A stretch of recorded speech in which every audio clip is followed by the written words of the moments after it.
do not understand white supremacy, what it is, and how it works, everything else that you do understand will confuse you. In all of these 9 areas of activity, economics, education, entertainment, labor, law, politics, religion, sex, and war. Anywhere on the planet, minute by minute, day by day, all of the time, all of the time, all of the time. Okay, it's 9 o'clock in the eastern part of the concept called the United States of America. And good morning to all. Grand Rising and welcome, Amani, and welcome to the CRCF, the Counter Racist Code Show with Mr. Neely Fuller Jr. I am your co-host, Mr. Bobby, and we are certainly delighted that you're here, and I am the more blessed to be able to do what the Lord has allowed me to do. Mr. Fuller is back. He's on the line, and Mr. Fuller, I just want to say before I introduce you that you were greatly missed. My boxes were completely full, but we understood that, and I did announce that you were on the Carl Nelson show this past Thursday, and I just received a report from Robert, and he said it was really good, so I'll have to go back and play it. And for those who did miss it, as I did, not on purpose, but as I did, I was also told that the replay of that show is on the ProduceJustice.com website.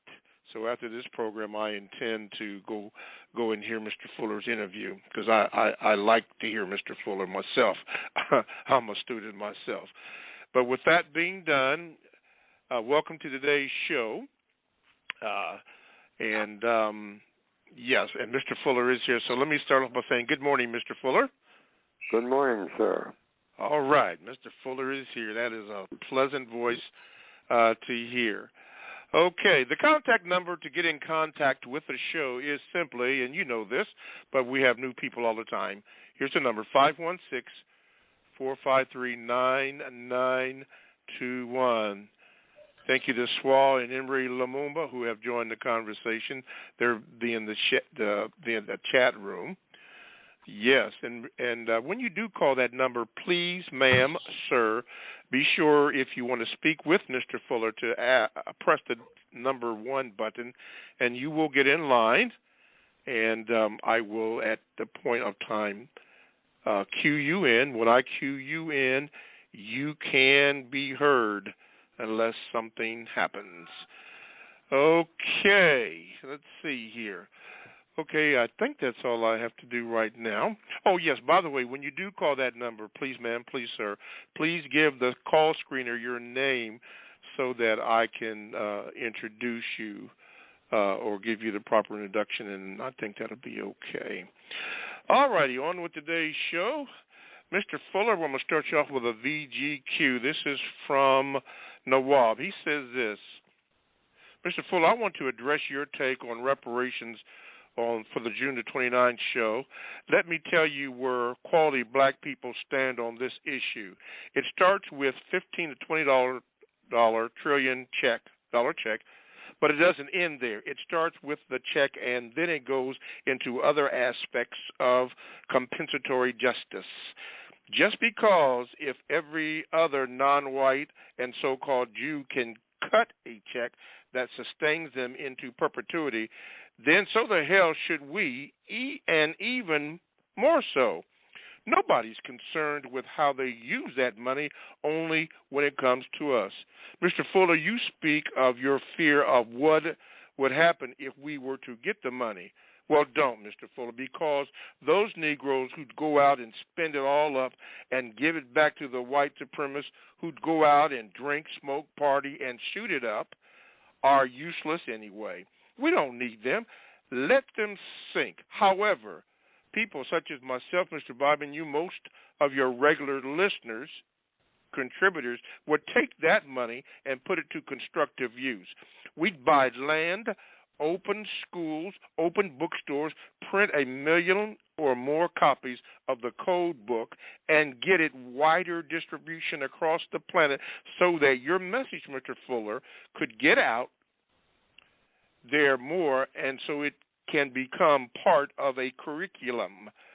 We're not all babbling, scratching head coons and buffoons, which I resent when you say that, because not all of us are out here walking around deaf, dumb, and blind, bumping into each other and then start swinging on each other. We're doing our part to produce justice and live as universal man and woman every day. So acknowledge that, and not just the useless Negroes among us who, while very problematic to our liberation, are not indicative of the whole of us either. Thank you, from Brother Nawab. Mr. Fuller, he didn't exactly say that he would like a comment on this, but he wanted to give his VGQ. And what say to you concerning his VGQ according to the compensatory concept code? Well, according to the compensatory concept code, he gave his VGQ.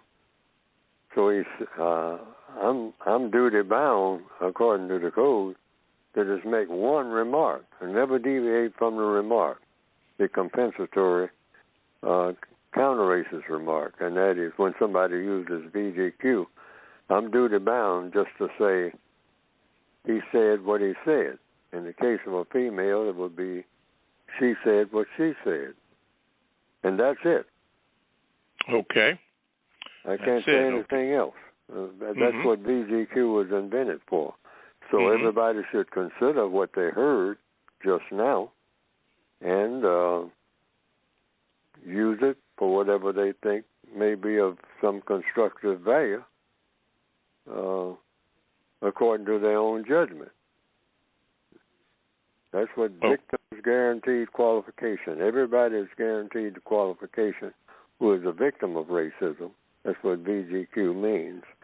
To say about race, racism, or counter-racism, anything that he or she chooses to say. And no other victim should criticize what is said, but simply say, he said what he said. If you want to use the word criticize, it's just a response, a remark. He said what he said. And if you want an elaboration, if you want to discuss it further, take it up with the person who said it. Or she said what she said. Same thing. And that's all that I can say. Now, why is this?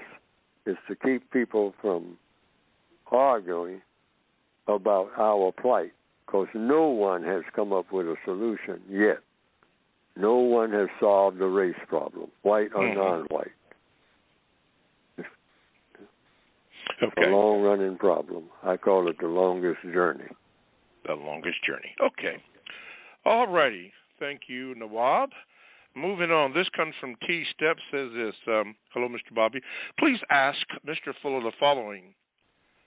Mr. Fuller, if an individual approaches you yelling and screaming with, quote, he said, she said, end of quote, hostility, should you still engage them by using the process of question and answers, even if your answers escalate their hostility?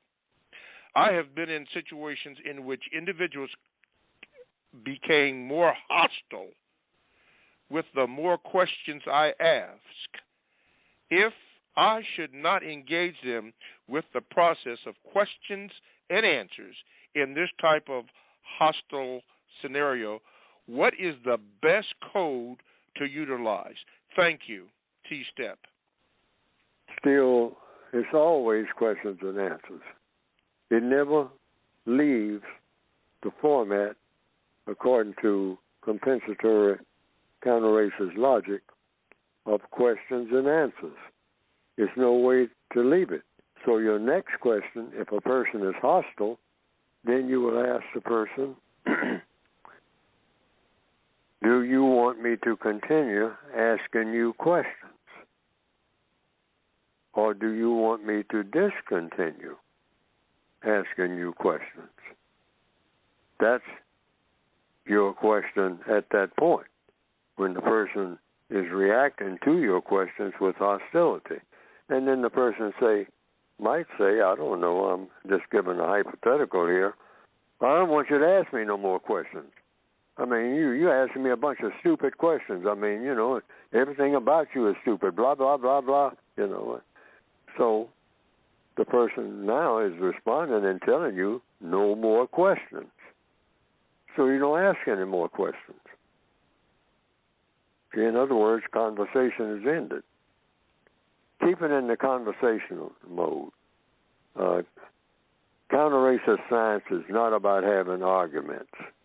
Like I've said on this program many times, an argument is designed to win arguments.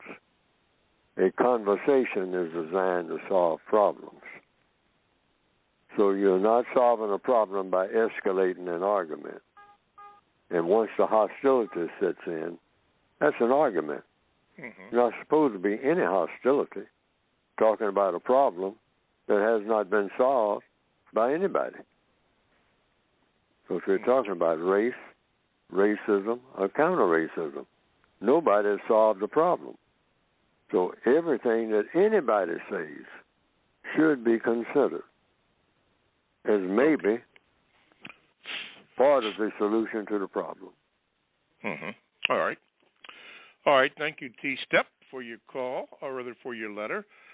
By the way, you can also get in contact with me, or the show, rather, by Gmail. Simply, Gmail address is the numeral 7, Mr. Bobby, BOBBY, @gmail.com.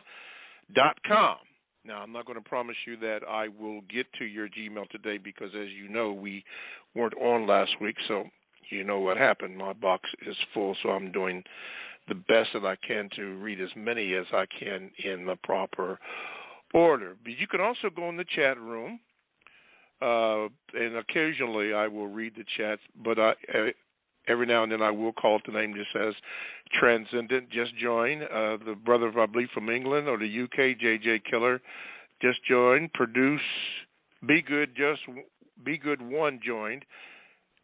And Purdue's 21 also joined the conversation. And good morning, Grand Rising and Amani to all. All right, and here's another question from the Gmails. This is from Mr. Jones. Mr. Jones says this, Mr. Fuller,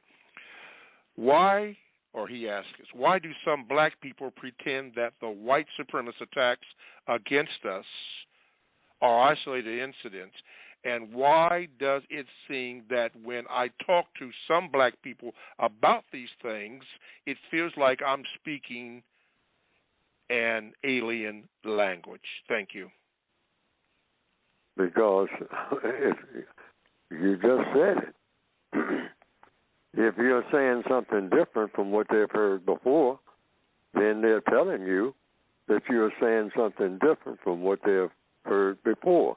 If what they mean or what they're acting like is that you're speaking an alien language.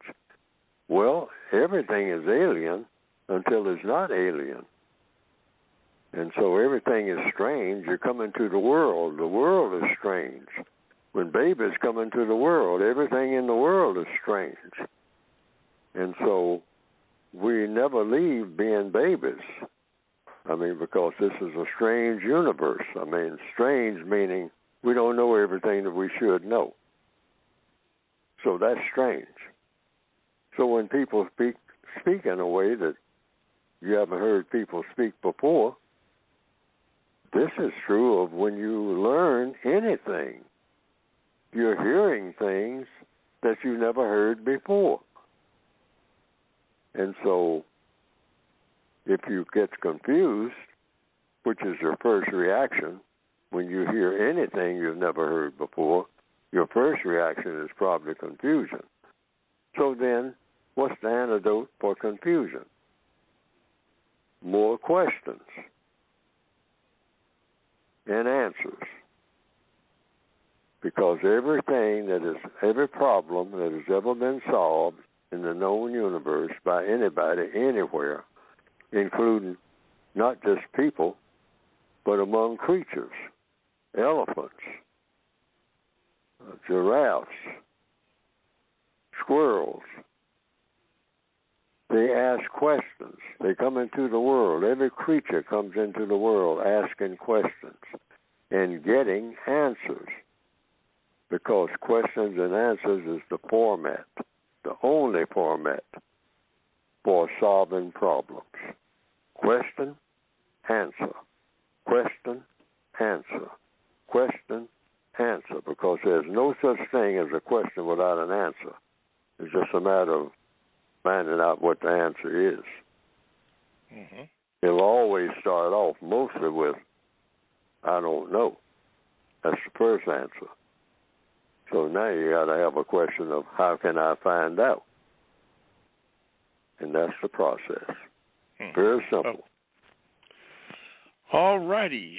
With that, I will say let's get on code. Thank you for joining. Let's go to Darnell in Pennsylvania. Let me see if I can cue you in, Darnell. Wait a minute. Okay, Darnell, I think, yeah, we got you on. Darnell, good morning, and how are you? Good morning, Mr. Bobby. Good morning, Mr. Fuller. Good morning, sir. Good morning, sir. I'm still learning. Thank you for asking, Mr. Bobby. I wanted to ask Mr. Fuller today, why is it always important when a victim of white supremacy to respond, how are you doing or what are you doing, that they respond, I'm still learning? Thank you. And Mr. Bobby, I'd like to stay on the line. Yes, sir. Why is them? I kind of ran past me there. Hey, Darnell, repeat that question again for Mr. Fuller, please. Why is it important to always respond that you're still learning? Even when you're asked, Mr. Fuller, I always notice you always respond, I'm still learning. I'm still learning when asked how you're doing, which is an action statement. So you're in the learning mode constantly. Yes, that's to remind myself I'm supposed to be in a learning mode. I mean, Neely Fuller sometimes has been labeled as a teacher. I tell people I don't know enough to teach anybody anything, because to me, being a teacher means you know how to solve problems. The problem I'm trying to solve is a race problem. So really, I am still learning big time, because no one has solved the race problem. And that's what I'm trying to do. So I can't teach anybody anything that I haven't actually done. I set out by writing the code book to solve the race problem. That's huge. Not just to peck around the edges of it and talk about it and entertain myself with it or entertain others. No. I said we need a solution. No point in talking about this problem without looking for a solution. Tenaciously solve it, and try to do it in record time and in the most efficient manner that could ever be done. That's a tall order. So I'm always still learning. See, and of course you should still be even after the race problem is solved, it's an ocean of things to learn. Well, I say ocean, I mean it's even further than that. Learn everything about there is that could be learned in the entire universe, because we're in the universe. That's why I'm saying we should head out to be universal man and universal woman, not just stop at solving the race problem. That's just a baby step. But that's got to be done in order to try to move on to solve other problems. So you want to solve every problem that's in the universe that is a problem. Every problem. Because no one should stop learning until all problems are solved. And what's the procedure for doing that? Questions and answers. Questions and answers. Questions and answers. Over and over again, ad infinitum. In other words, into infinity. Until there are what? No more questions to ask. Because all questions have been answered. Wow. That produced a constructive result. All righty, and I will leave you there, Darnell. Let's do this. This is from Paul. It says this, Mr. Fuller.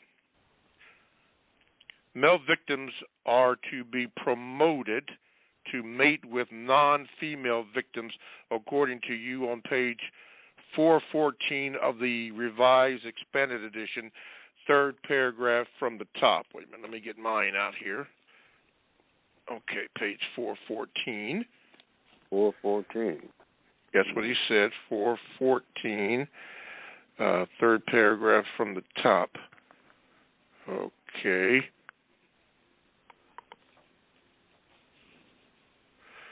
Okay, let me finish here. Okay. Third paragraph from the top. Please provide definition of promoted, and then provide the logic for such a statement, and also the logic why the female victim's behavior is not treated the same with the same equity. Thank you. That's the third paragraph from the top? That's what he says, yeah. Third paragraph. Of the Revised Expanded Edition? Yes, sir. And that's 414? Yes, sir. 1, 2, 3, 4. Is that what I see is something different altogether? It says I'm looking at page 414. Yes, sir. 414. And I'm saying compassion is essential to the production of justice. I think it's the third one up, during the existence. Oh, during the existence of white supremacy, yeah. Non-white males mating with non-white females is burdensome and mostly disappointing, but should be promoted nonetheless. Yes. In other words, I'm basically saying you'll never get it the way it ought to be. I mean, people talk about relationships between black males and black females, for instance. And I tell them, because they say it's so difficult. I mean, the black females are so disgusted with the black males, and the black males are saying that the females are a bunch of this and call them names and all like that, and they don't have no sense about doing nothing and non-cooperative and whatnot. That goes with the territory. And it's going to remain like that as long as we're subject to the system of white supremacy. Don't expect it to get any better. It'll wax and wane, but you'll never get it the way it ought to be. Why? Because you'll never get anything the way it ought to be in the system of racism. That's why we need to get rid of racism and replace it with justice and correctness. Otherwise, we could keep racism if it wasn't any danger to what you're doing every day. But people say, well, I ain't got time to be talking all about this white man and this. I'm sick and tired of all of that mess. I mean, y'all been talking about it. Ain't nobody doing nothing about it. I got to get on with my life. Well, hey, everybody's had that position. I had that position at one time. But there's no such thing as you getting on with your life. If you're black on the planet in the system of white supremacy, your so-called life is going to be burdened down with racism no matter what you do. And that includes relationships between black males and black females. It's not going to be nowhere close to what it ought to be, because nothing that you do is going to be anywhere close to what it should be. It might be close to what you're satisfied with, but what you'll be satisfied with is something that shouldn't be, because the white supremacists don't let anything be the way it ought to be in the system of racism. They like confusion. They don't like things to be permanently in place that are that produce constructive results. I mean, it's a poisonous system. It breeds poison. That's why they love killing so much and glorify killing. And the murder rate right now is hot. Right in the middle of what? A virus pandemic. That's killing people right and left. You got floods all over the place. You got forest fires. You got problems all over the place. And they're still making movies about different ways of going about killing people and enjoying it. People eating popcorn and watching the killing on big, wide screens.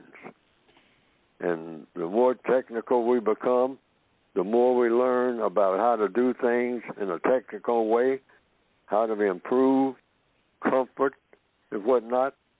We look for discomfort in a thing called death making, coming up with new types of rifles and all like that, and just buying them coming out of the gun shops, just loaded down with everything that you can name. You can hardly walk. And put it all in the trunk and then go back and load up some more. And, we have that type of mentality in the system of white supremacy. Gun worship.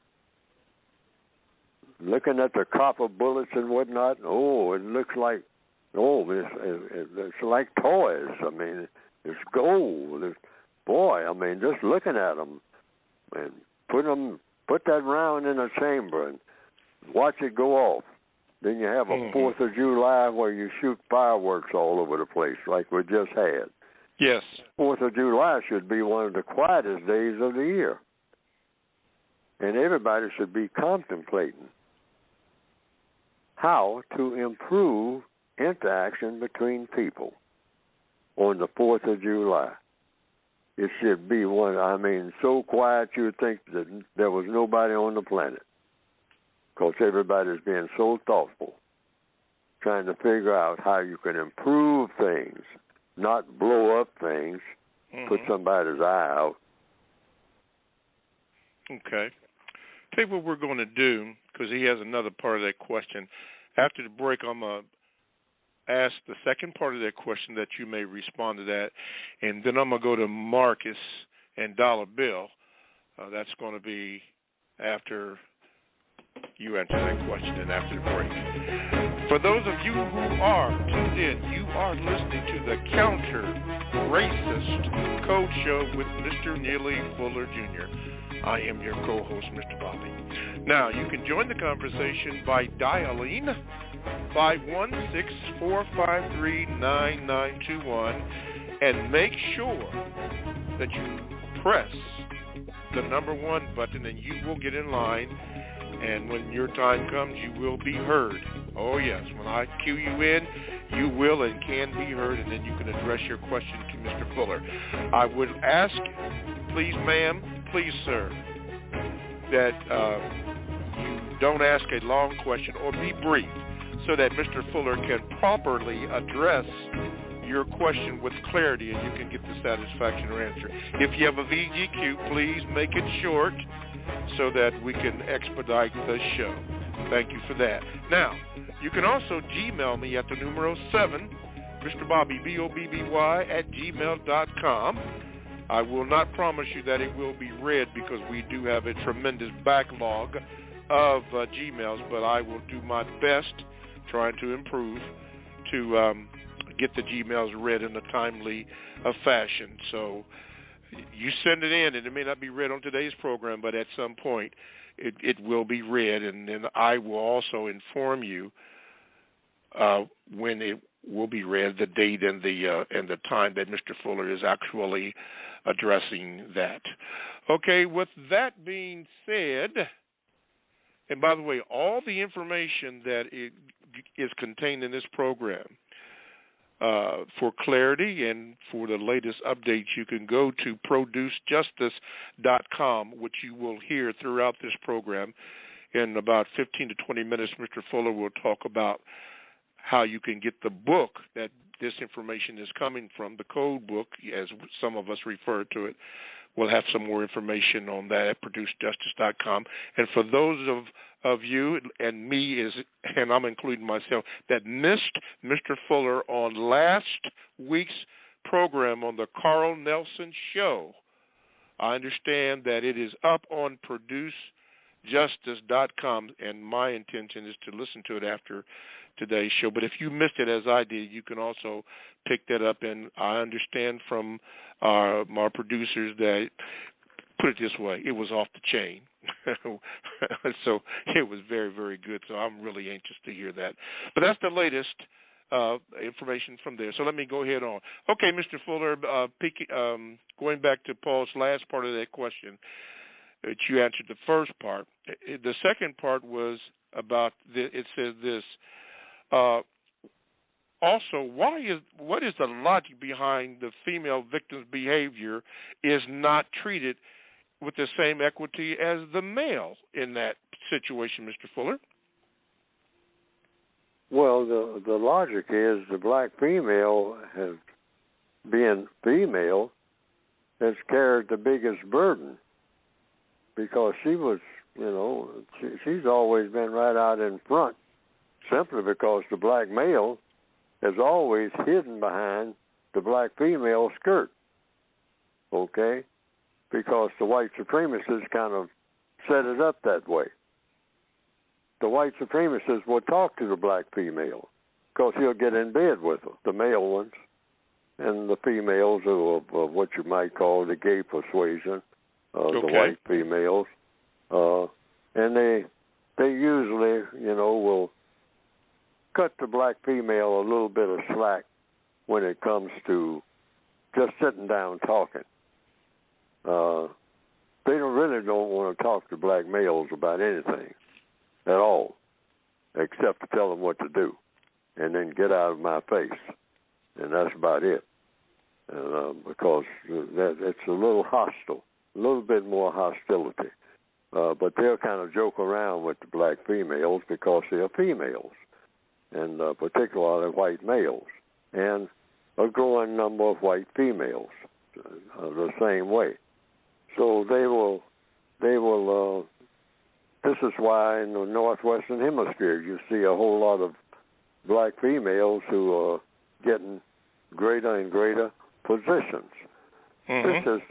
This is because not of just their efforts. They have always made efforts to do everything. Harriet Tubman, you name it, going all the way back.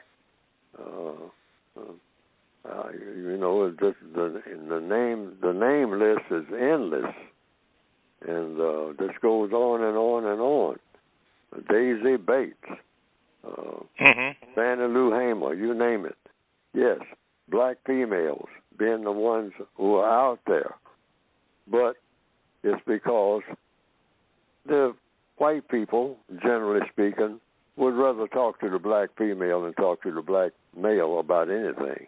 Okay, because the black female is a female. They make that choice. They meaning the white supremacists. They make that choice.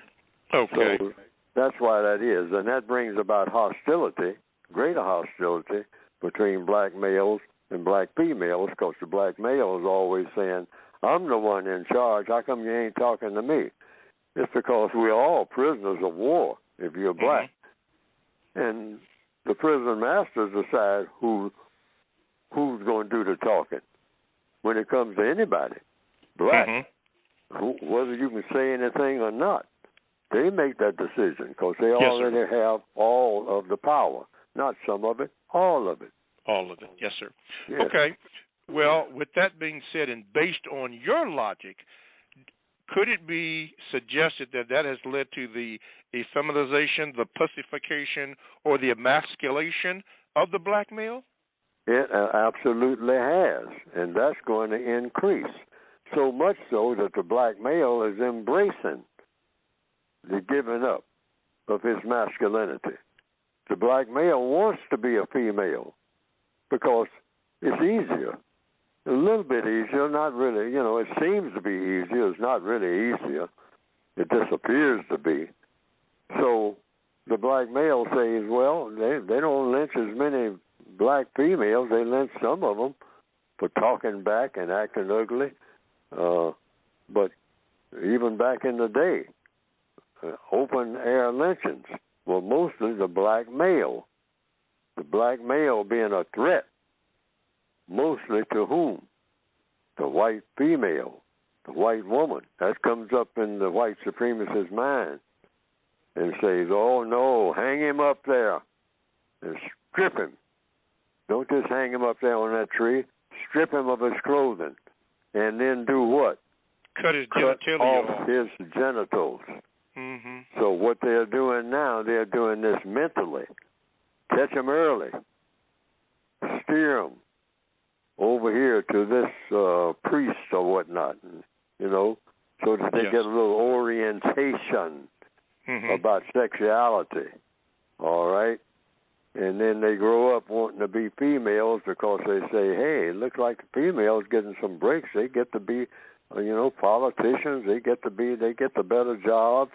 I always got to be hiding in the woodpile, and the female go out there and say, Master, I don't know where John is. He was around here somewhere. Well, I ain't seen him this morning. I think he took off and went to town. So that's female out there, And yes, the black male is hiding. There's a number of jokes about that, if you want to call them jokes. The black male in the woodpile. Negro in the woodpile. Negro in the woodpile. Hiding in the woodpile, and the black female out there saying, I don't know where he is. Or the black female, when John, the Negro male, is fixing to get whipped, it's the black female that comes and throws her body over the black male and says, no, don't beat him no more. That's enough. And sometimes the white male, the white man, will stop. You'll say, well, but you tell him now. He better obey me or he's going to get another whipping. You give him a good talking to.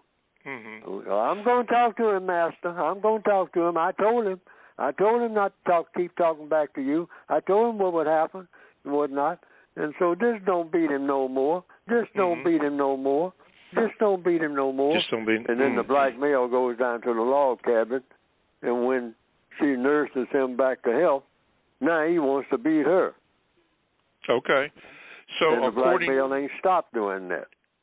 Okay. So according and that should never happen, according to the code. Ever. Okay. So according to your logic and the evidence that you have seen, would that be one of the contributing reasons why you made that statement about the white male anus? Yes. See, the white male anus is supposed to take the place of the black female vagina. Black female vaginas are becoming more and more obsolete. And so the direction is pointed towards the anus. And so we do a pilot program among black people on each other. And then we graduate to what we call the super anus. That's the white male anus that we're supposed to be worshiping about 50 years from now. Everybody bowing down to the white male anus when it comes to sexuality. It doesn't get any better than that, other than the white phallus into a Negro's male's poked out lips. This is where they're headed. It's the new millennia for the sexuality of black people all over the world. Black male running down the street, lips poked out, seeking nourishment from the white male phallus, and if he's still got genitals, which many black males are supposed to be dumping theirs, well, that genitals, that phallus that he has, that thing between his legs, is supposed to go into the white male anus. Only, exclusively. The black female vagina, hey, they don't even exist. And they can entertain each other by rolling around in the bed with each other. That's how they're going to leave the black female, because they can't find a male who wants a female. That'll be rare. And that'll be almost laughable. Now, white supremacists are setting this up. Yes. And both the white supremacist male, the white man, who is a white supremacist, and the white supremacists, female, are in on it all the way. And they're leading black people, I mean, blindly down that oblivion road. Okay. Sexual oblivion is what it is. Oh, okay. Because they've always considered us a huge threat sexually. Yes, sir. You're listening to the Counter Racist Code Show with Mr. Neely Fuller Jr. To get in contact with the show, just simply dial 516-453-9921, as Marcus has done, and we are going to go to Marcus. Marcus, got you, bro. You are on with Mr. Fuller. Good morning, and what is your question and VGQ? Good morning. I'm still learning. Yes, sir. The first VGQ that I have was I heard one of the listeners saying that when he started talking and speaking in the codified manner, that things started becoming alien towards him. And I wanted to say to that I've kind of been doing the same when I started talking to people. But instead of it being alien, I would kind of just pull things from the code book and then recognize how I was saying it, and then the conversation that I have with people, and they would agree with some of the things that I was saying, but not really knowing that it was coming straight from out of the code book. So I guess my VGQ is, I think if, some people could start talking that way, we could spread it around a lot better and a lot more faster, instead of saying, hey, read this book, and we take what we want from it, and then we start talking and acting on it, and then other people will, follow in line that way. Okay. The question, I just forgot my question. But the question that I do have for today is, a couple of weeks ago, out in Miami, there was a building that collapsed. And according to the evidence, there was a lot of non-white residents who lived inside. But after all the reports that came out and everything, one reporter said one thing that I immediately thought of the show and Mr. Fuller. He said the building wasn't up to code, so the building fell apart, plain and simple. So if Mr. Fuller can express it once again to new listeners, old listeners, the importance of having a code, and when we don't have one, things just don't work, and when we do, things are supposed to be up to regulation, and things will follow suit. Mr. Fuller? Yes, we need a code. That's why I called my textbook a code. That's the title of the book.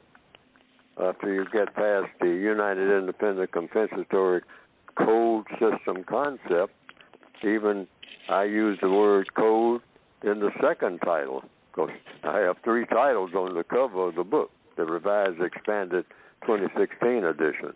A compensatory counter-racist code, meaning when you do it, it works. When you say it, it works. It will have the effect that it's supposed to have. That's the premise anyway.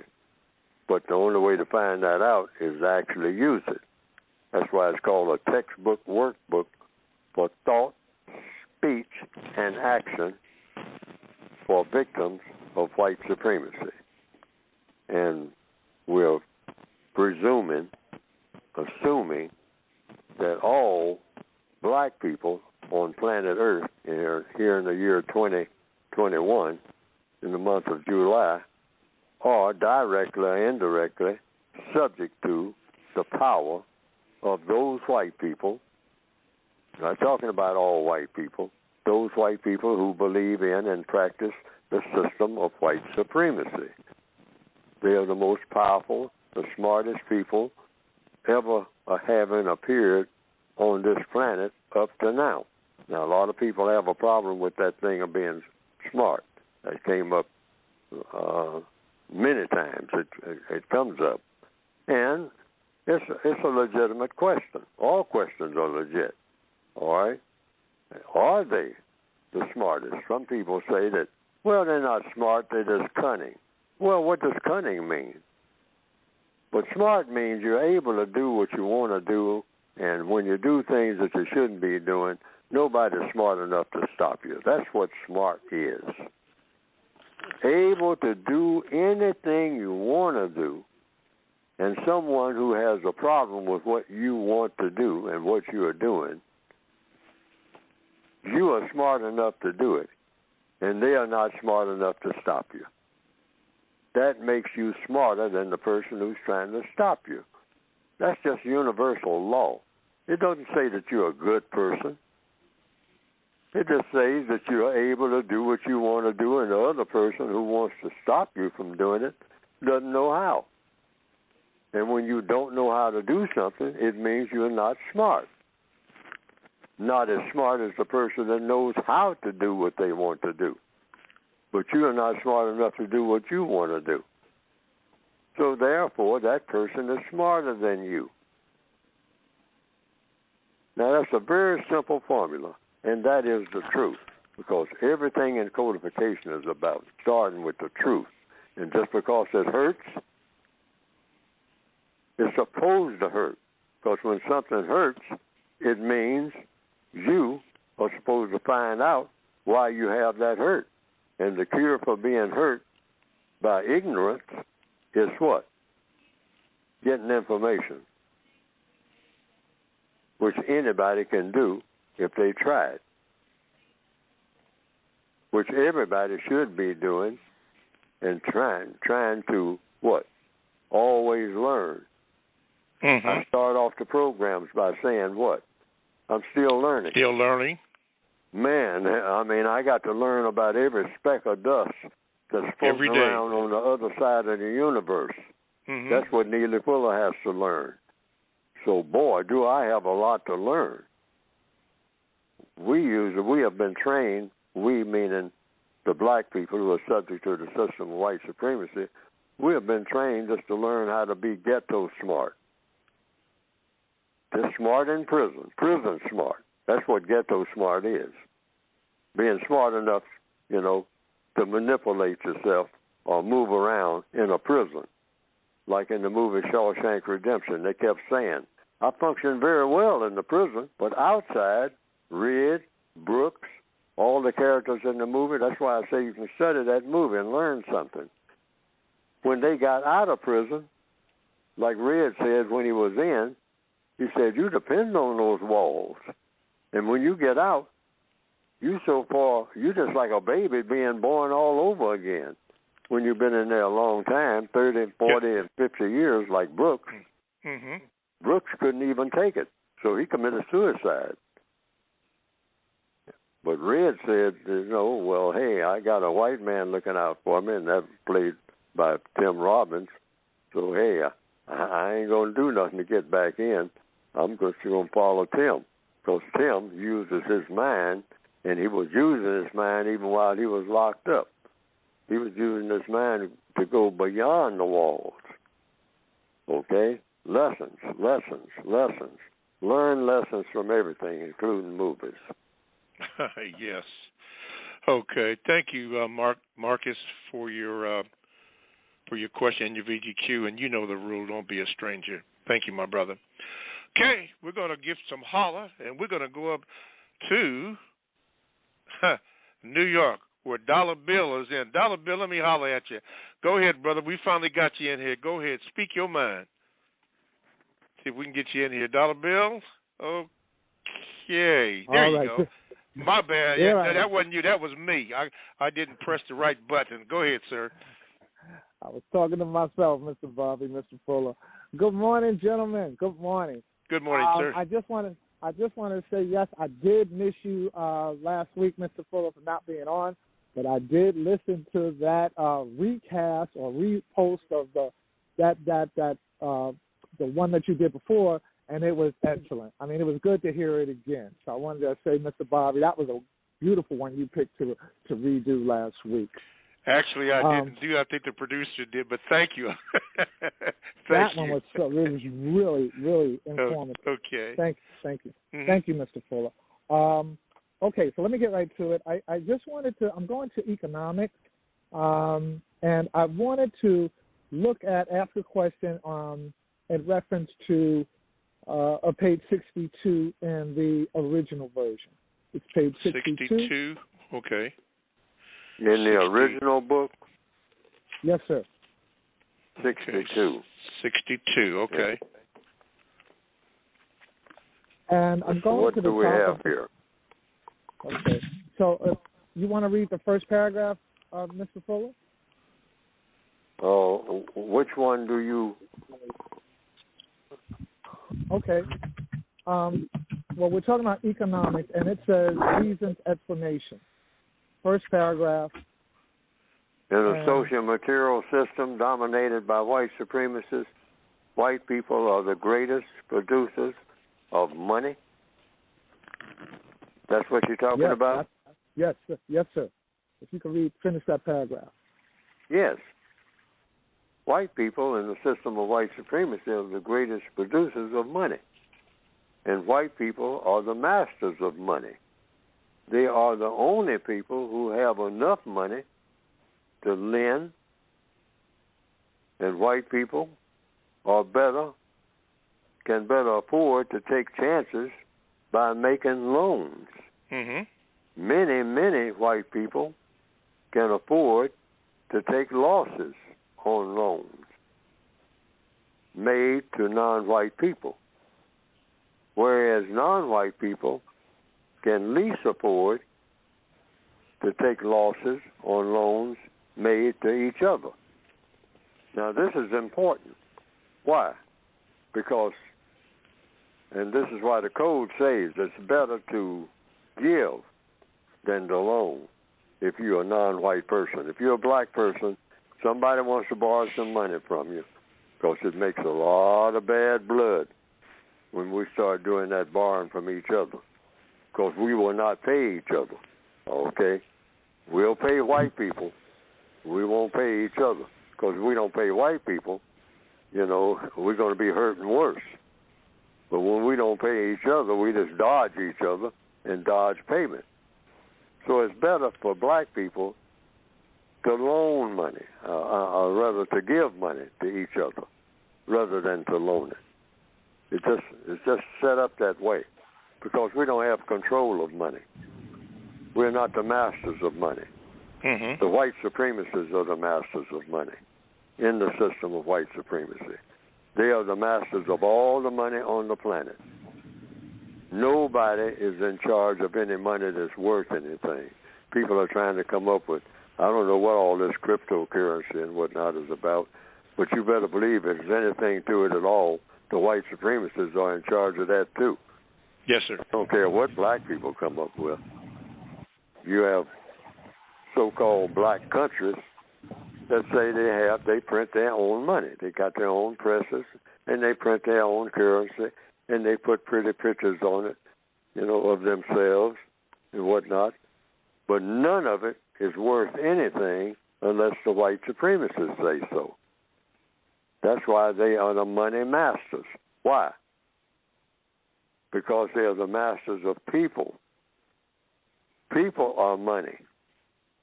And when you master people, any money that the people have, you're the master of that too. That's just pure logic. If I'm your master, you can have trillions of dollars. But you don't have trillions of dollars. I have trillions of dollars. Why? Because I'm your master. And whatever you have is mine, including your entire family. Wow. To do what with I want. That's what a slave master is. Everything that the slave has or will acquire. George Washington Carver, a smart slave who knew how to do things with the peanut. But if I am George Washington Carver's master, George Washington Carver is not the master of anything, because I am his master. And whatever he gets from that peanut is mine. Why? Because he's mine. Which means what? We're talking about money now. He is money. A slave is money. Because you can turn them into money. They set us up on a money scale once they captured us, and they say this Negro is worth this, and and this one standing next to him worth a little bit less because he's got one leg. But you can work him. He'll work on that one leg, But I'll take a little bit less money for him. That's on the slave block. That hasn't changed. All righty. Dollar Bill, thank you for your call. Don't be a stranger. Mr. Fuller, we have 3 minutes before the top of the hour. This is the time that you got to talk about your book. So go ahead, please, sir. Yes. All the things I'm talking about in the books we're reading from, you can go to producejustice.com. I say the books. Really, they're one book. They're just in different volumes. The 1984 Basic Edition and the 2016 Revised Expanded Edition of the 1984 Basic Edition, which is what I recommend, but some people, for some reason, want to buy both books, even though just about everything that's covered in the first book is in the second book. And there's an additional word guide. You can get all volumes by going to producejustice.com, or you can just get the 2016 basic book, which is what I recommend most people get. And if you want the added volume, they will give you a little more insight. The Compensatory Counter-Racist Word Guide, how to use words, how not to use words, what questions asked when other people use these words, and on and on and on. It's a word guide, counter-racist word guide, designed to help the victims of racism get through the day on the job and whatnot or whatever. And how to use words so that you don't get into a word trap. But go to producejustice.com. And the basic book is supposed to be designed to help the individual person get through the day, wherever he or she happens to be, if that person is a victim of the system of white supremacy, directly, indirectly, in any one or more areas of activity: economics, education, entertainment, labor, law, politics, religion, sex, and war. The book is supposed to be designed to help you to operate in all these 9 areas of activity in a way that works for you and not against you as an individual person. You don't have to check with anybody. Just read the book and use the material in there and see if it works for you. I even recommend that people don't try to read the book straight through. That's too laborious. That's not the most efficient way to do it. You can do that at some time in the future when you have a whole lot of time, but it's best to just pick it up and read whatever you think you might want to know on that particular day that might help you to get through the day. Just pick it up anywhere. Sometimes just leaf through the pages. But go to producejustice.com. producejustice.com. All righty. Coming up next here on the Counter Racist Code Show, also called the CRCS, we're going to have more of Mr. Fuller discussing the book and book talk. Nicole from Maryland, you hang on in there, darling. You're there. We're going to have Marley from Southwest Florida and more of your Gmails. All that and much, much more coming up next on the Counter Racist Code Show with Mr. Neely Fuller Jr. Thank you for listening for those that will have to go. But for those who are going to stay, we're going to bring it to you. We are going to bring it to you. Coming up next.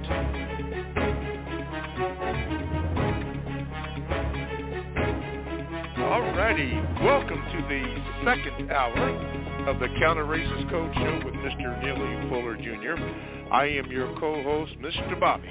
To get in contact with the show, all you have to do is dial this number, which is 516-453-9921. And when you do, make sure that you press the number 1 button if you would like to be heard. And when I cue you in, you can be heard, so you may ask your questions. I will ask, please, ma'am, please, sir, that it not be a long question, but be concise so that Mr. Fuller can answer your questions or question. If you have a VGQ, make that short also.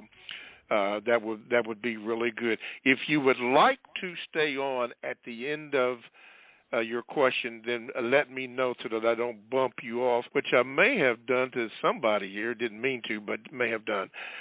And, yes, and, of course, Gmails. You can go to 7MrBobby, BOBBY, @gmail.com, and I will get a chance to read them. Maybe not today, but they will be read as I try to get these backlog all gone, because we weren't on last week, but I will do my best to get them done.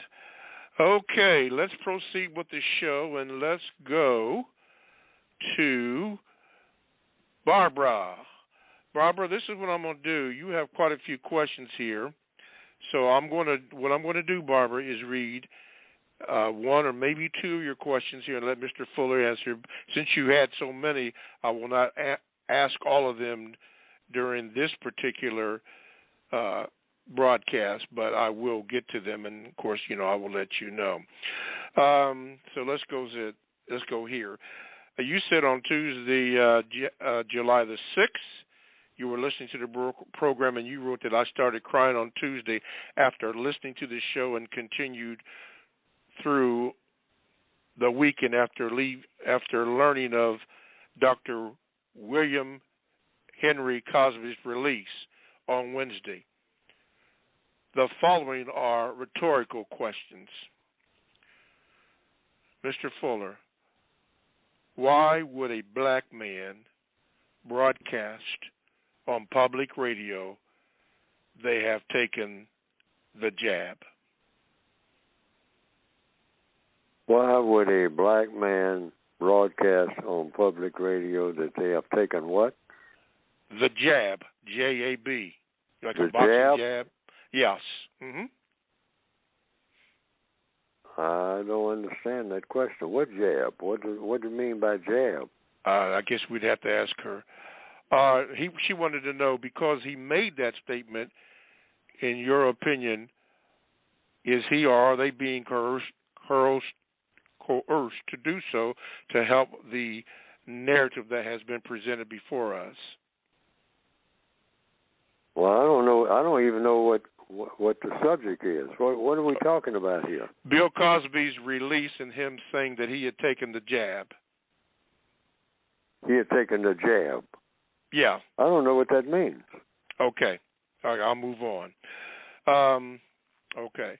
She says here, if white supremacy is in control of everything in this world, would they be behind the COVID-19 as many have opposed, because they say Big Pharma is losing wealth and want to rebound, and they can't get sued with vaccine damage as they are being sued with drugs?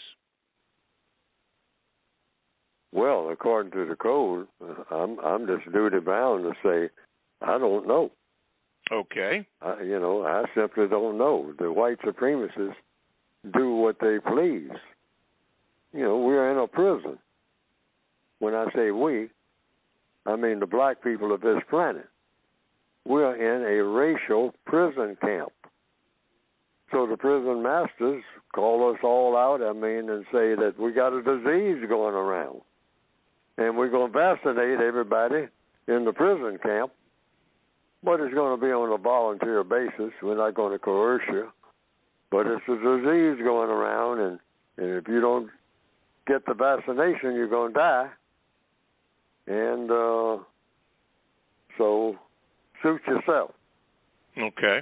So we just look at each other as prisoners, which is what I did, and say, well, and somebody whispers, man, this ain't nothing but a trick. They're going to run another scam on us, man. They're going to put stuff in us. They're going to plant chips in us and whatnot. Our brains are going to be all messed up for the next 5 or 6 generations, man. or maybe forever. That's what they're really doing, talking about some virus. Mm-hmm. And so I'm listening to my fellow prisoner, and I'm saying, you know what? You may be telling the truth. Yes. But how do I know? So I just, so far, I have erred on the side of rolling the dice. Yeah. I have taken. I was reluctant. I held out for a long time. I listened to all sides of everybody's argument, and I decided, well, I better go ahead and take it. Now, by having done so, if I existed, say, another 10 years, it might be something that the white supremacists are putting in black people's arms that's supposed to kick in, say, 10 years from now. Well, 10 years, I probably won't be here. But for the people who are here, it might be that what they were giving black people wasn't even the same thing they were giving white people, except for a few, what the code calls white sacrifices. Yes, sir. They don't mind that. They don't mind losing, really, sometimes huge numbers. Exactly. The white supremacists of white people. That sometimes throws black people off. But the white supremacists, they love death anyway. And so they will lose many, many white people, say 5 million white people, just to kill off 100 million black people. See, they do the math. And they say, that's a good investment. 5 million white people, 100 million black people. That's a good trade-off. I mean, we've always used that. Yes. Mr. Fuller, I can clearly understand, and it's been relayed to me, I see why you say most often that you say, I don't know. Yes, sir. Yeah. Yes, sir. I don't know. I do not know what this is all about. It came out of nowhere. There are diseases that have come, and gone and come and gone. And the white supremacists, they always come up with a cure for the most part. Tuberculosis, that was killing off people, black and white. All types of things. Things all over Africa right now. I mean, people are born with deformed legs and whatnot. Yes. And white people go in and accomplish what must be among those people, the black people who I got all my babies are deformed. They can't do nothing. And white people go there and straighten out those legs. Okay? When nobody else could do it. Which is another reason why the code says black people shouldn't be going around bragging about nothing. About nothing, yes. No black person should ever brag about anything. I don't care what we accomplish.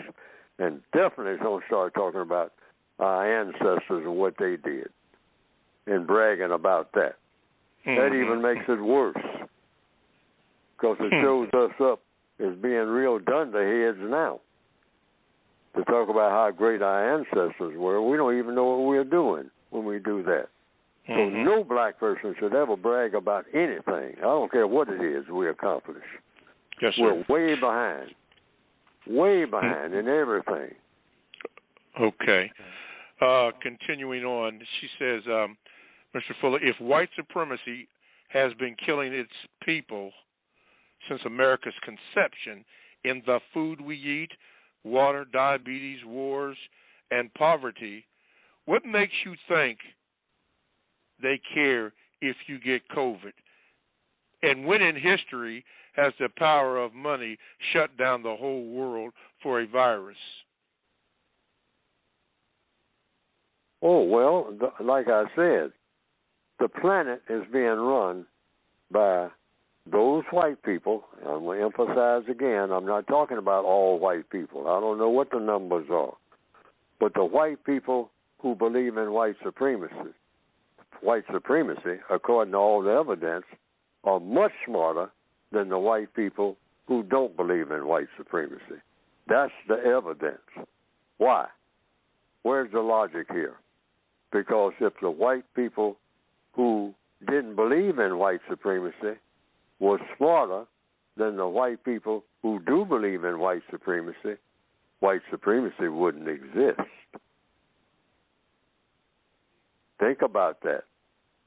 If the white people who don't believe in white supremacy are smarter and more powerful than the white people who do believe in white supremacy, the white people who don't believe in white supremacy would have stopped the white people who do believe in white supremacy from practicing the most powerful political and religious system that has ever existed in recorded history, and that is the system of white supremacy, world government. So the white supremacists who run the world are smarter than anybody else in the world. Otherwise, white supremacy wouldn't exist. Just that simple. Okay. All righty. Barbara, I've answered or asked Mr. Fuller some of your questions, and I will pick that up at a certain time, and as I'm doing now, I will let you know when we will get the other questions that you ask. Then I have to do it that way because I have to take phone calls, which we will do right now. Let's see here. I had wait a minute. I had Nicole, but I don't see her on here. So let's go to Marley from Southwest Florida. Marley, you're on with Mr. Fuller. What is your you got to cut that down. There you go. What is your question there from Mr. Fuller? Yes. First, I would just like to say that I think Mr. Fuller is a genius. I love his book. And I have a question about the refinement process of white supremacy. Just the things that are going on right now in the world with the destabilization of black nations in the Caribbean, South Africa, Haiti, things that are happening in Latin America and how America has a hand in all of it. In addition to all the other things that he's talking about with the, black women and black men, just the state of black America in general, and black people around the world, I would say. Do you consider this a refinement phase of white supremacy before they go on to the next phase? And what does he see happening in this next phase of white supremacy? Because, it is evolving and it always evolves. That's how it survives. I just want to know his thoughts on, the state of the world where black people are concerned and, what he thinks about what is happening and then what we should be doing to stay on codes. Well, if I understand the question, the system of white supremacy, as it says in the textbook, goes through 4 stages: establishment, maintenance, expansion, and refinement. Establishment means it started sometime, somewhere. I don't know when. A lot of people debated back and forth. I don't, because I simply don't know. I don't know when white supremacy began. It started in somebody's mind. That's the assumption. It started sometime. I just don't know the time. I do know it's here. But I don't know the first person that thought of something called a government of the entire universe over non-white people based on color, the color of people. Who was the first white person to think of that? Because most likely it was a white person who thought of it. Let's do all the world's business on the basis of the color of your skin in all areas of activity. economics, education, entertainment, labor, law, politics, religion, sex, and war. That just about covers everything that people do from day to day in one or more of these areas of activity. And let's just set up a world government based on what color somebody is. And we'll say that the non-color white, as we will apply it to white people, will be the ruling class. And everybody else, black, brown, red, yellow, beige, tan, the different colors of people according to skin will be subordinate people. And they will be eligible to be dominated and mistreated forever if we find it necessary in order to run a world government based on that. What do you think about that? Now, I'm just surmising one person talking to another. It could be just a couple of people talking. That's where the idea started. They say all of this thing about royal blood and all like that, we got too much problem with that. Because lots of people start saying they're royal too. And since we all look alike and whatnot and fighting among ourselves about it, we can just stop all that and just put everything on a color basis, color of the skin. And the first person who said it to another person, presumably white, probably said, "You think that'll work? You think people will go for that? We're not going to do things on the basis of royal lineage, heirship, and all this, of the royal families and handed down through the ages, that we're going to do it on a color basis, the color of the skin? I mean, you think people will fall for that? Oh, well, hey, we can try it." And they did. And boy, it took off like a rocket, because now it is proven to be the most powerful political and religious idea. No religion is more powerful than the religion of white supremacy. And you let any religion go up against the religion of white supremacy, and you wind up dead. Martin Luther King said, "I'll use my religion." All right? Malcolm X, "I'll use my religion." All the white people who say, Billy Graham, "I'll use my religion," but Billy Graham ain't going too far into that racial thing, because you go up against the racial thing, Billy Graham would have been out of business. Oh, no, you better use your religion, Billy, to either mean something else, but you don't tamper your religion, whatever it is, Hinduism, Confucianism, I don't care what it is. You bet not fool with the religion of white supremacy, or we'll show you what real religion is, because we are the gods of the universe when it comes to these dark people, these non-white people. So that's what we're talking about here. So somebody established it. Then, like everything, you maintain what you have established. So once they got that off and running in all the 9 areas of activity, it was just like you setting up a factory, and now it's all set up, so you just push buttons. It's all on automatic, which is what they have been doing. And then you, every now and then, like in any good business, and white supremacy is a business, the biggest business in the world, you go into what? The third stage, expansion. You say like, a chain of franchises, like, a sandwich shop. You say, well, hey, this sandwich shop is running so well, let's get 2 sandwich shops, or 3, or 4. Meaning, on this planet, since they got that sold up, now they're looking at other planets to see if they can find some green people somewhere. And when I was in elementary school, they had some fictional characters called Flash Gordon and Buck Rogers, I think. Mm-hmm. And anyhow, they were people who went in and out of space.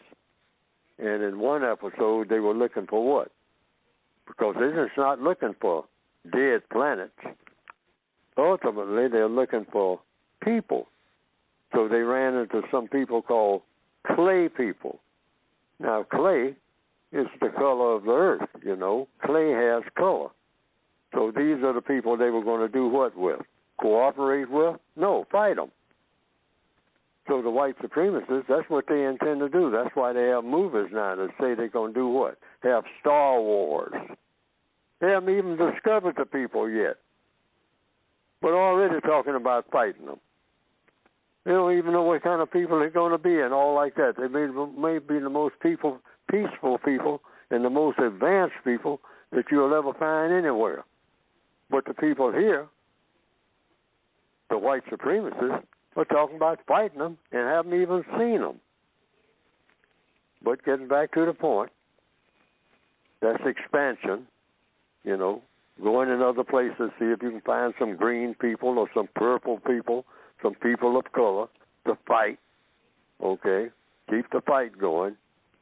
And then the refinement stage, like the lady's asking about, that's like you bake a cake, and how do you refine the cake? You say, I'm going to put some icing on it.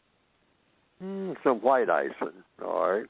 You know, really put it on, you know, make it look, not only taste good, I mean, it's going to taste even extra good when I put this icing on it.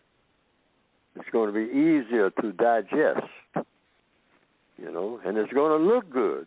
Oh, yeah. It's going to look good. When I put this icing on there, this cake looks a little plain, you know. Hey, you know, let's put some icing on it. Wedding cake. A white wedding cake, all right? Finishing touches. Like you build a house, you put the finishing touches on it. You say, well, what's the finishing touches? Paint. I'm going to put some paint on it. The paint will do two things. Make it more attractive and also make it more, raise its value because it's painted. Pretty paint. Attractive paint, what we call pretty. Make it look prettier. Looks prettier with paint on it than it does without it. So we're talking about what is paint. What does paint do? Color and preservation. So the white supremacists, in answer to the question, are now in the stage of preserving what they have already set up. They're already supreme. You can't get no higher than supreme. So they just look around and say, hey, let's refine it. Let's tweak it a little bit. Let's run an experiment. You think it's about time to run another experiment and whatnot? Well, we had the Tuskegee experiment, all kinds of sexual diseases. We always want black people to have sexual diseases, syphilis, gonorrhea. We'll run that past them, and run that, do a little tricks with them like that, and see how long it lasts. And then later on we'll do a little HIV on them, get them to go around chasing anuses, and catching HIV and saying, and call it love, all right? Put that love in it. They'll fall for that every time. Plenty of love. It's all about love, folks. It ain't about nothing else. You say, yeah, but look at what you're doing. Oh, no. Forget about that. Think about love. You got that, Negro? Love. You like love, don't you? You people have been exposed to a whole lot of hate. Hey, white anuses. That's love. Get in on it. Get in on the ground floor. Yeah, they're refining it. They're refining everything, including diseases. Okay. All righty. Thank you, Marley, for your question, and don't be a stranger. I'll tell you what I'm going to do, Mr. Fuller. Let's go to David. David in the gym city called Dayton, Ohio. You are on, Mr. Fuller. There you go. How you doing? Hey, how you doing, Mr. Bobby, Mr. Fuller? Good, sir. Good. Still learning. Fine. Yeah, I have a question for you. I'm trying to find out what to do when you forget a certain part of the code, and the case where a lot of details of the code, like you're following the code. Let's say, let me clear this up. Like you're following a code, you're in a situation, and you're following the code, and you forget a part of the code that you've had learned, and it was a detailed part because it was more parts to the code of following the code, but you forgot about it, but you remembered it later on, or maybe somebody, it just came to you later on. But what do you do? How can you remember? I'm trying to figure out, how do you remember with so much going on today? How can you remember the certain part of the code? How can you remember a certain part of the code that you have forgotten? Yes. That's the question. Yes. You go back to the code that you forgot. I do it right here on this program. I've been doing it this morning. I don't remember nothing in the code that I wrote. I have to go back and look at the pages. I just did that this morning. People give me page numbers. I can't tell you. Just, 400 and something pages now. And when you extend that into the word guide, you're talking about over 900 pages. You think Neely Fuller remembers what he wrote? Man, I got to go back and look at that page. And that's all you do. You just tell the person you're talking to. I'm getting a little confused now. I'm confusing myself, because I'm beginning to sound like I don't know what I'm talking about because I don't know what I'm talking about. That happens to me right here on this program. I get tongue-tied and whatnot about my own work. So what do? I say, hey, if anybody can find that page where I'm talking about what I'm talking about, guide me to it. I'm talking about, and I wrote it. But I'm asking the people in the audience who are familiar with the page, who are looking at the page, take me to that page. I did it this morning. I did it a couple of times this morning. And if you ask me right now about something in the code book, I got to go to that page number. I forget it. I forget a whole bunch of stuff that I wrote. 99% of it I forget. So that's why I say, hey, if I go to a seminar and all like that, I better have my books with me. Yeah. You talking about somebody who will mess up? I will be all messed up. See, sure. It's just like people, the astronauts and whatnot, when they train to go through whatever they're going to do over and over again, but they have reading material, I'm sure, along with them. I mean, when they get ready to go on those spacewalks and all like that, hey, I'll bet you they got some type of guide that covers that they can look at, or they don't have the paper with them, but they can pick it up electronically from Earth. Exactly. I'll bet they'll look at the screen and say, okay, now we're going to do this walk this morning. Now, we have been through it 1,000 times. But to make sure we don't make no mistakes, because you get out there and start doing that spacewalk, and the next thing you know, that rocket takes off and leaves you. I mean, you're going to be treading space. Exactly. Right? And you don't want that to happen, right? So they right, got guides that they can keep going back to. See what I mean? Mm-hmm. That's the magic of the written word. That's right, David. As a matter of fact, Be Good One says, drill, repetition, repeat, and practice 24/7. That's what you have to do to keep on remembering. As a matter of fact, those pilots, as Mr. Fuller was speaking about, they have a practice, a takeoff practice, a procedure, because I've seen them where they read a manual, and they also have a landing procedure that they have to go through, a checklist that they go through, for it to run. So that's what you have to do, David. Repeat, repetition, drill, and practice. All righty, this is what we're going to do. We got about half an hour left. Grade. Yes. What was that, Mr. Fuller, first grade? I repeated the first grade. Oh, yeah. Miss Morrison, my teacher. Oh, you did? Oh, okay. She said, Fuller doesn't know how to spell. I'm not going to send him to the second grade and he doesn't know how to spell. Oh. It crushed me. Crushed you. Okay. Right. But you know what? It yeah. was the best thing she could have done. Okay. Speaking about the best thing, let's do this. We have come to the last half an hour, and you are listening to the Counter-Racist Code Show with Mr. Neely Fuller Jr. I am the co-host, Mr. Bobby. To get in contact with the last few moments of the show, all you have to do is to call 516-453-9921. We do have a line or two open. When you call that number, please be sure to give the call screener your name, and so I can properly introduce you and get your question answered. Please do not ask a long question. Make it concise and short so that Mr. Fuller can answer it. Same way with the VGQ. Also, Gmail is open. You can do that by going to Mr. Bobby, BOBBY, @gmail.com. And at some point, I will read it. Maybe not today, but I will read it and let you know all about that.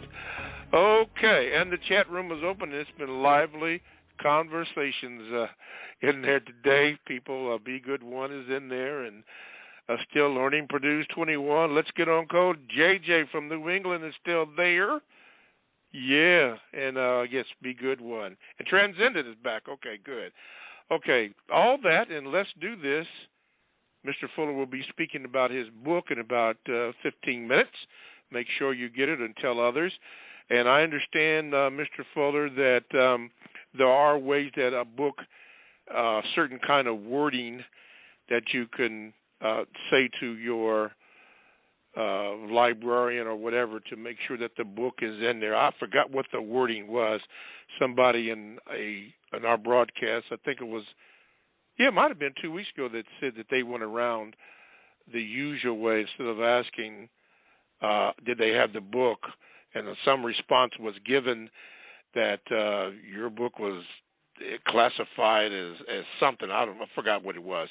But anyway, you can get that book in the library, but you have to inform your librarian about that. And I understand that it can be gotten, and it has been gotten by a few people who did give testimonials to that effect. I'm sorry I don't have that information in front of me. I just thought about that. But anyway, he will be talking about his book. And for more information on that, you can go to producejustice.com, producejustice.com, and we'll go from there. Before we go to the Gmails here, let's go back to Marcus in California. Marcus, got you on here. Good morning, sir. Good morning. Yeah, I just remembered my question. My question was in regards back again to critical race theory. It's been a hot topic these last couple of weeks, and I was just going to ask Mr. Fuller, what are some key things that we should be looking for when someone is talking about critical race theory, aka a white person that's saying this, and if we can get a codified explanation or definition of critical race theory so we know what to say when someone is asking it. Or you get it from the people that you're talking to, particularly especially if you're talking to someone white. You want to know, because everybody has their own definition of what's going on. So that's the first thing you want is clarity and focus. Otherwise, everybody's just going to be talking at each other and not to each other. And you're not going to solve anything. There's going to be a whole bunch of arguments for sure, but it's not going to be conversation. See, and black people are not supposed to be taking part in arguments ever, but you do take part in conversations. Now, conversations are designed to solve problems. Arguments are designed to win arguments. So if someone says critical race theory, first thing you ask, what do you mean, sir, when you use the term? What does the term mean to you?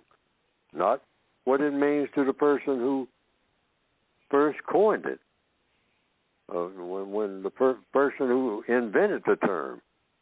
It means one thing to that person, but it might mean something else to the person who is listening to it.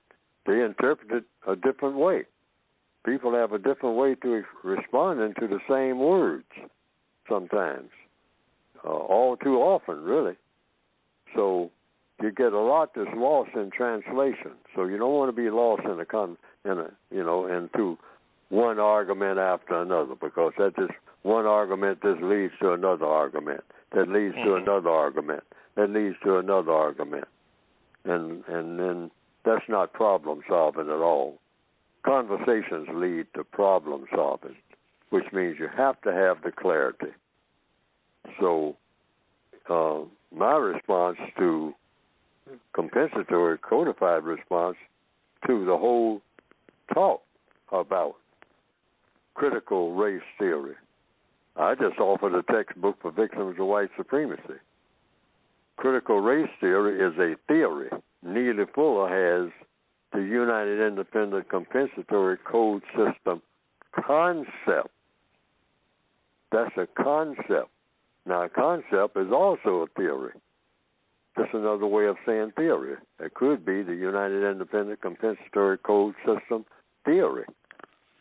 But I use the word concept because I'm offering suggestions about solutions, not just what the problem is.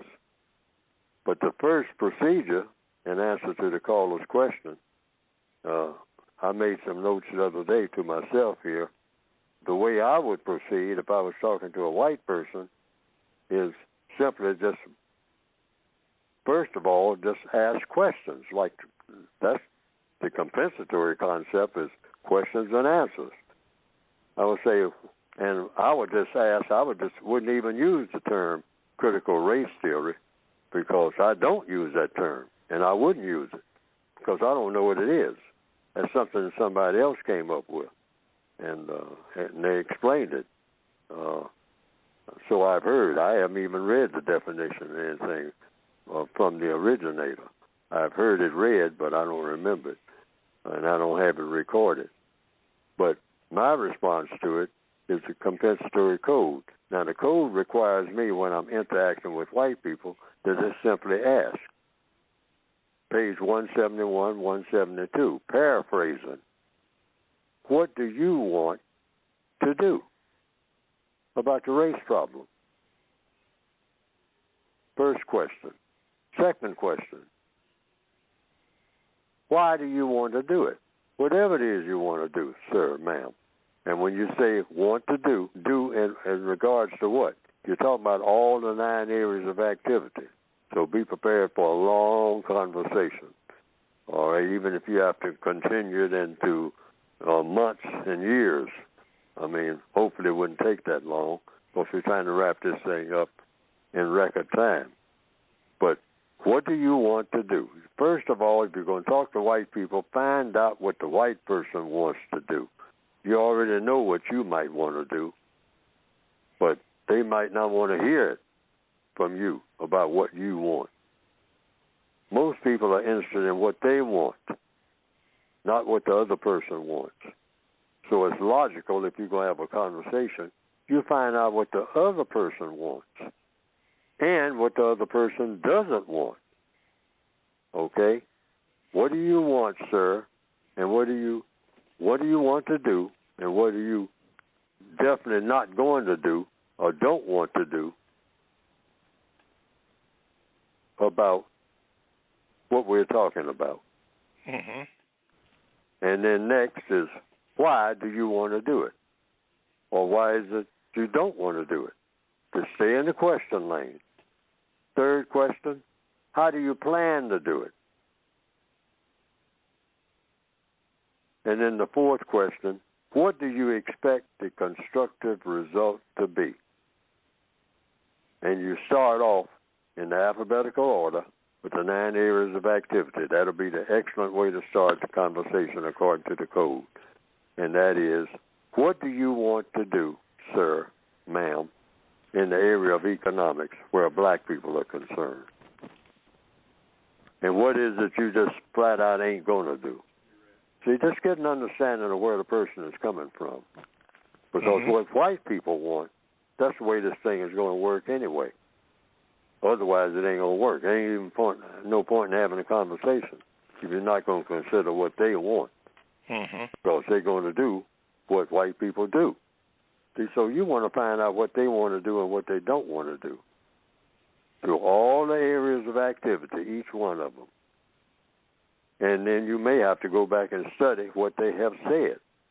Then you come back and have a second conversation. Hopefully you can do this fast and efficiently. But you got to find out what they want to do in answer to your question. What do the white people want? You know what you want.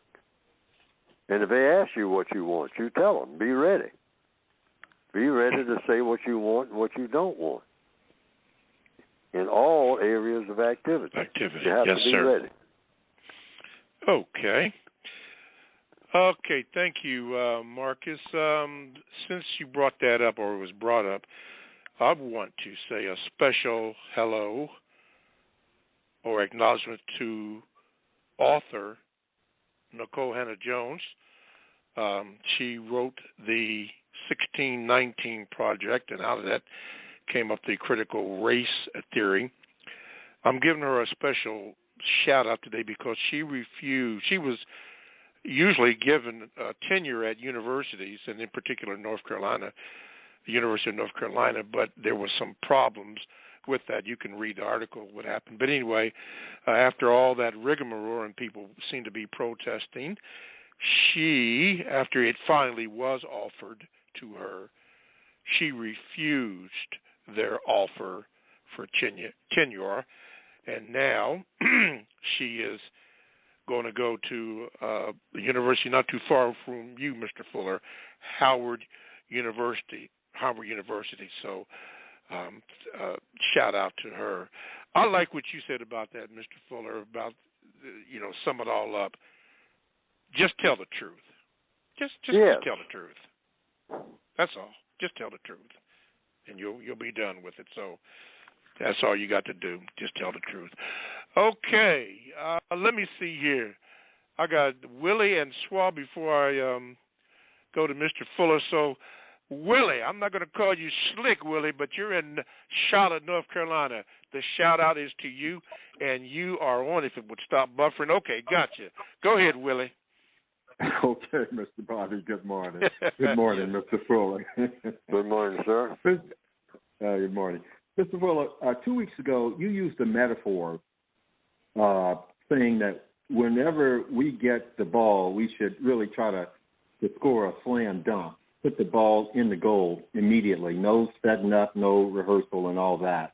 And it was a metaphor. I was wondering if you could give me a realistic situation to which that metaphor applies. What does a slam dunk look like? And I'll choose the area of people activity, education. What does slam dunk look like in, say, education? And Mr. Bobby, you just spoke about Nicole Hannah-Jones.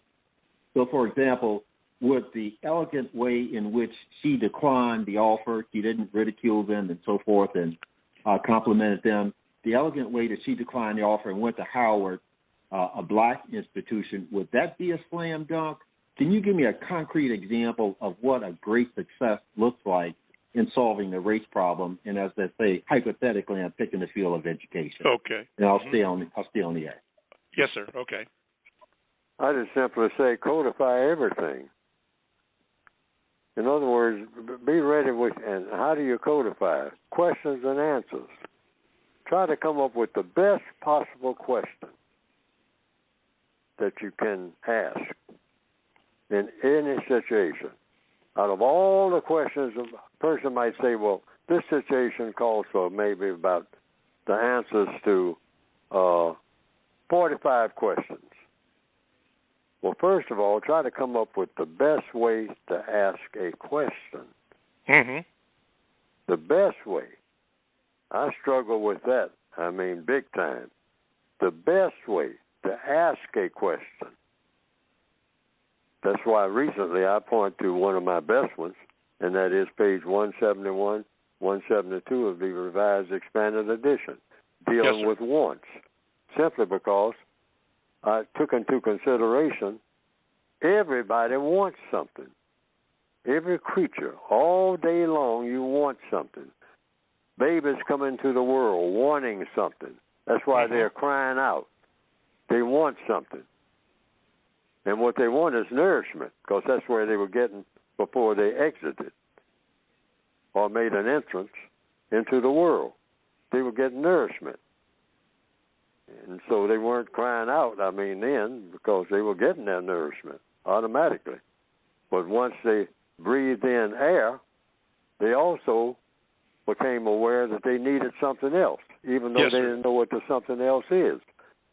So somebody put something, the mother's milk in his mouth, and what happened?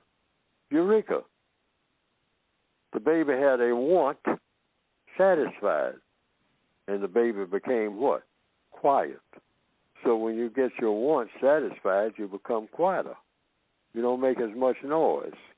Like black people, make some noise. We even say that. Make some noise. Why? We're not getting any want satisfied.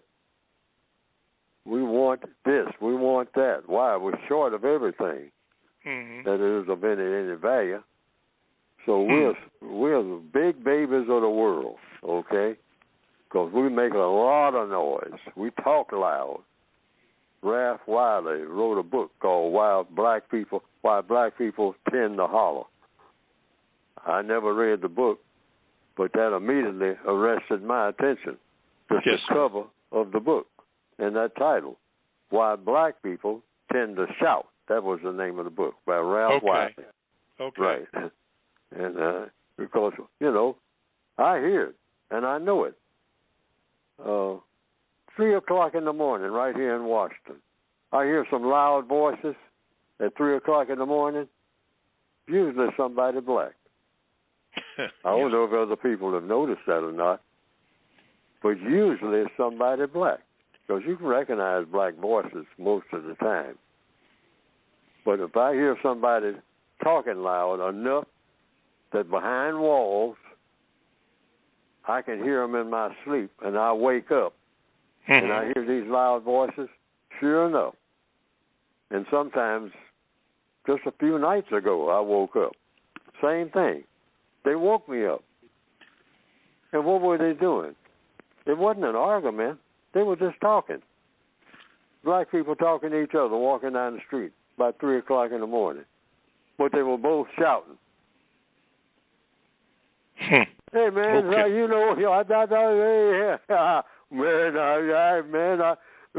here, man.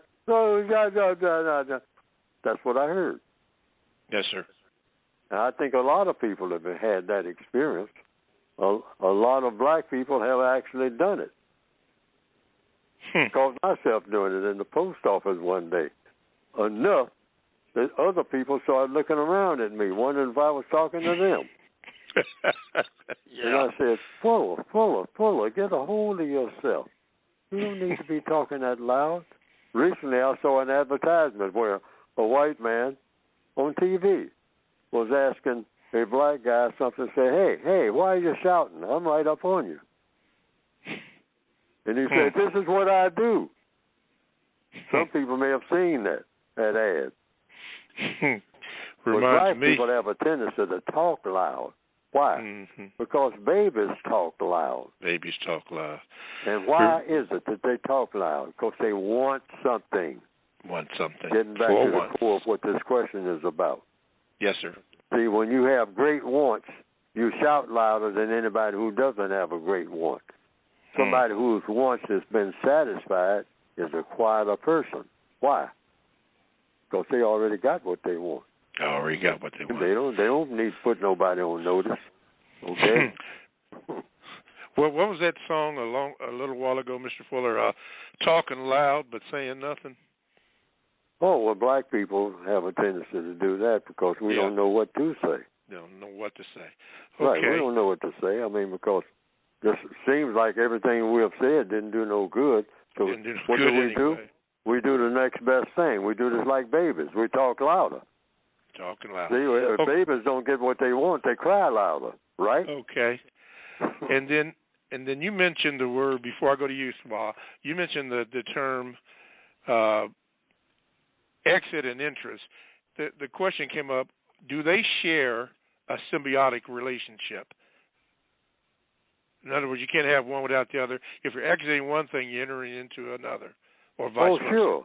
That's why I say when people ask me where am I from, I say, according to the code and according to logic, which the code is based on nothing but pure truth, pure logic, otherwise you ain't got no business in the code. People say, well, where are you from? And I tell them, what they usually want to hear, and that is where I was born and all like that. I said, but to tell the truth, I am from every place I have ever been, and I am also from every place I've never been. And that's the truth. That's the truth. I understand that for sure. So let's go out to L.A. Swab, we got a few moments. Dollar Bill, I don't think I'm going to get to you this time. And La Mamba in Georgia, I don't know, but I'll see. All right, let's go, Swab. You're on with Mr. Fuller. Greetings, Mr. Bobby. Greetings, Mr. Neely Fuller. Yes, sir. My question this morning is, Mr. Neely Fuller, what is the best way for Black people like myself to compensate for our powerlessness and pitiful position under the system of white supremacy? Read the textbook for victims of white supremacy. That's my recommendation. That's why I wrote the book. And it tells you the best way to go about doing anything. Like in the Revised Expanded Edition, you can't get lost. Page 60. I talked about, page 171, 172. But page 60 is what? Starting with the first entry under economics, the first area of activity, economics. Economics is about how you use your time and energy. And I just have 4 things listed, just 4, so you can't get lost. If you're not doing one of those 4 things, you're not doing what you're supposed to be doing according to the code. See, so if you get lost in what you're doing, whatever you're doing, wherever you're doing it, just go to page 60 of the textbook, Revised Expanded Edition, 2016 edition, and look at what's there, the first entry under economics. It's about the 4 uses of time and energy. Yes. Okay. All right, Swab, thank you for your call. You know the routine. Don't be a stranger. And be good one. I heard what you said. Shoot, I'm going back to preschool and kindergarten and LOL. Okay, we got you. Mr. Fuller, this is what we're getting ready to do. We got about, let's see, look at the clock that's going down. We got about 5 minutes. So this is your time to speak about your book. Yes, and the book that I'm reading from, the book that I'm talking about, the ideas that I put in there, I always say is one of the best. I like to think of it as one of the best. I definitely recommend it for all colleges and high schools and whatnot, particularly about the 9th grade, by the time everybody gets ready to drop out if they're Black. I mean, it might help you to stay in there a little bit longer and whatnot, and but have the book with you while you're there and bring up the issues that are in the book, and because it relates to your everyday existence, including in a classroom. So you might as well get that straight, too. Get the classroom straight.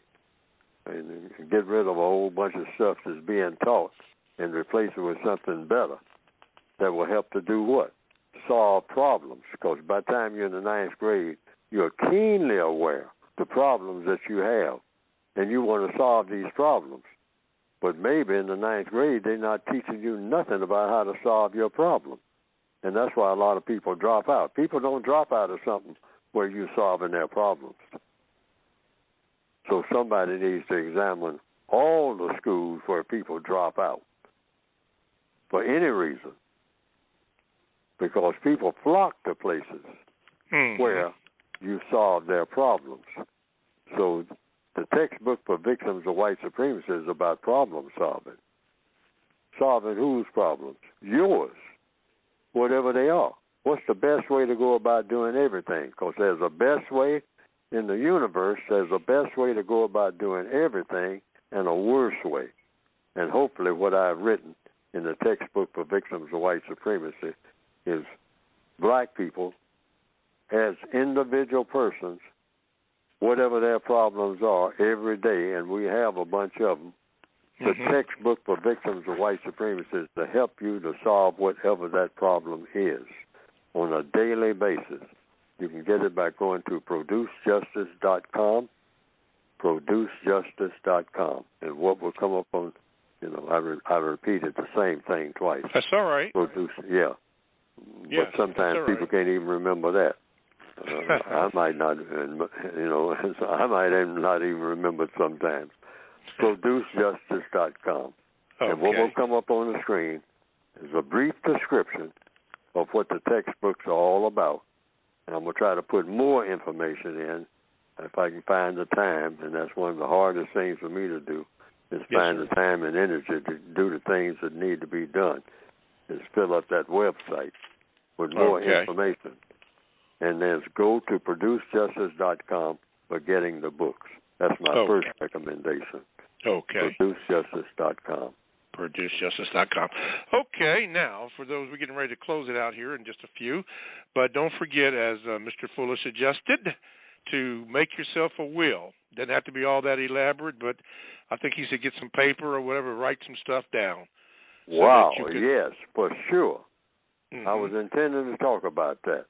Make a will. Make it today if you can, right this minute. Because a lot of black people are losing land in the South. I read an article about it. Yes. And it's because they didn't have a will. Yes. I mean, they just thought that they could move into the house that was left them. Nothing was written down. And so it wound up they lost the house that goes back in their families, particularly in the South, in the Northwestern Hemisphere. In the Carolinas and Alabama and Mississippi like that. A lot of people are losing everything on account of taking 15 minutes to make out a will. Make out a will. Okay. Right. Second thing is I was listening to an interview yesterday with Master P, and he brought up a good point. He said, study financial literacy. In other words, you need to know what to do with the money that you have so that you can get out of debt. I thought that's good. So study financial literacy, so you know what to do with the money that you have. And going piggyback on what Mr. Fuller said about people losing land and all this stuff, you heard this term, make America great. Well, that's part of a, quote, Southern strategy. Yeah, check that out. See what that is. Look that up so that you're armed with information in order to combat white supremacy. Mr. Fuller, we got about a minute and 45 seconds. It's yours. Go ahead. I'm just saying, well, just go to producejustice.com, producejustice.com. And like I said, try to, if you want to be of any help, just tell people, if they get in an argument with you, a start argument, well, just tell them if you loan it to them, they'll give it back to you, which a lot of people say they have problems with that. But tell them to get a copy, textbook for victims of white supremacy, and then talk. Yes. Then you all can maybe communicate better. And not argue. And not argue, yes. Just have conversations. Don't argue. Never argue. Never argue. Right. Look, we like to thank, Mr. Fuller and I would definitely like to thank you for your listenership. You've been loyal listeners. We thank you. I know I've made some mistakes today, so I apologize for that, but I'm going to try to be better. But any information or any tools that you need, and don't forget you can pick up last Thursday's Mr. Fuller on the Carl Nelson Show. It's on ProduceJustice.com podcast, which I'm getting ready to do right now. But thank you for listening. We appreciate your callers. Thank you, Mr. Fuller. Thank you, everybody. And we'll try to do better next week. Thank you. And I thank everybody, too. All righty. Everybody have a good day.